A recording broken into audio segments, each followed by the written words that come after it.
observes Aadhaar cannot be made mandatory for government welfare schemes. CNBC TV18 finds out that over 40 government schemes and services require mandatory submission of Aadhaar. Kevin Lee has the details. Kevin, which are these schemes?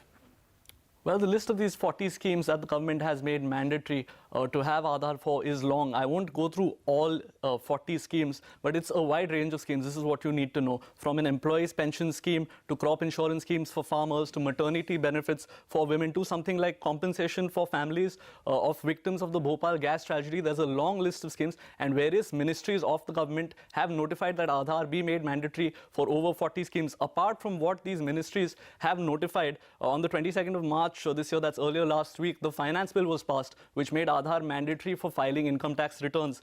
2 days later, the Department of Telecommunications notified that all mobile phone subscribers, prepaid and postpaid, would have to have Aadhaar linked to their mobile numbers, or their phone numbers would become illegal after the 6th of February 2018. So the government really moving forward here in making Aadhaar mandatory. Now, it's interesting to note a little bit of background. As Ashmit mentioned, 2 orders of the Supreme Court dated 11th August and 15th October 2015 says that Aadhaar must be voluntary even for government services, but clearly here Aadhaar is being made mandatory. At least that's what the language is from the government notification. So we'll have to wait and see if the court steps in and chooses to interpret this in its next hearing of the case.